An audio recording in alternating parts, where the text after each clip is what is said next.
gumagawa ng assignment. Gagawa rin ng assignment, hindi pa nga nag-aaral yung bata. Okay, thank you so much po po. And syempre, next naman na mag-wish ay si... Turley. Turley! Hi, Turley! Ilan ang wishes mo for Sela? You have also 2 wishes. For the first wish, sana sa Sela ay lumaking, laging matasalin at God-fearing na Jolly Kid. Alright? Wala pa naman natin si Turley. For the second wish naman, sana sa Sela ay lumaking, hindi, lalong hindi at hindi sakitin. Kailangan lumaking always strong and healthy katulad naman ni katulad nating lahat. Thank you so much, Shirley, for that wonderful wish. Siyempre, ang next naman ng wish ay si Hetty.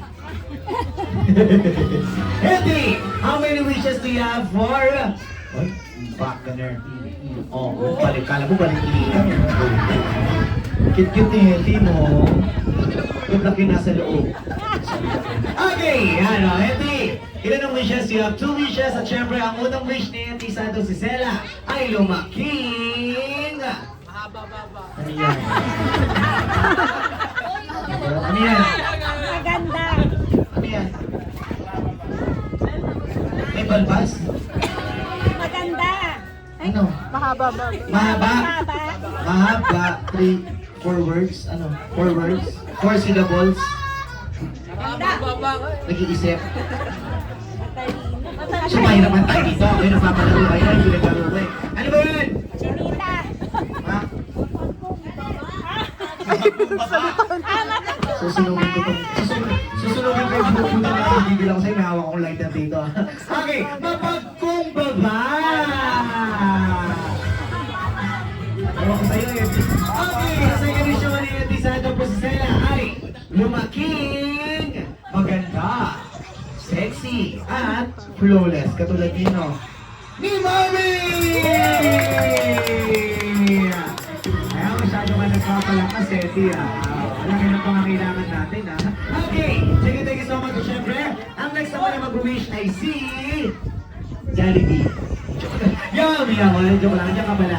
Okay, Yum! Ilan ang wishes ni Yandama for Sela? You have also 2 wishes. At ang unang wish ni Yum Santos si Sela ay lumaking down to earth. Yan na yung mapagkumbaba. Yan, pag-ibigil ako sa iyo. Okay, ulitin mo. Ang unang wish ni Yum Santos si Sela ay lumaking mapagmahal sa nakararami. Lalong-lalo na sa kanyang mga magulang. Grabe naman. Ang second wish naman ni Yum Santos si Sela ay lumaking. Hindi ikaw si Jollibee, pagkakahawin. Okay, Santos si Sela ay lumaking. Hindi at hindi nagbo-birthday saan? Sino sabi mo? Hindi nagbo-birthday sa... Pag-enter eh, magdawa agad eh. Doon mang inasan naman, no? Wala mang birthday na. Ay, hindi nagbo-birthday sa labas. So, dapat dito lang sa loob, mag-init masyado. Alright, and syempre, thank you so much siya for that wonderful wish. At syempre, si Jollibee, anong ginagawa mo dyan? Ba't nag-window shopping ka dyan? Okay, Jollibee, ikaw naman. At ilan ang wishes siniyanda mo for Sela? You have? Ilan? Ito, alright, 3. Meron ka pa yan? 2. Alright, also meron po siya 2 wish. At ang unang wish ni Jollibee para kay Sela na sana si Sela ay lumaking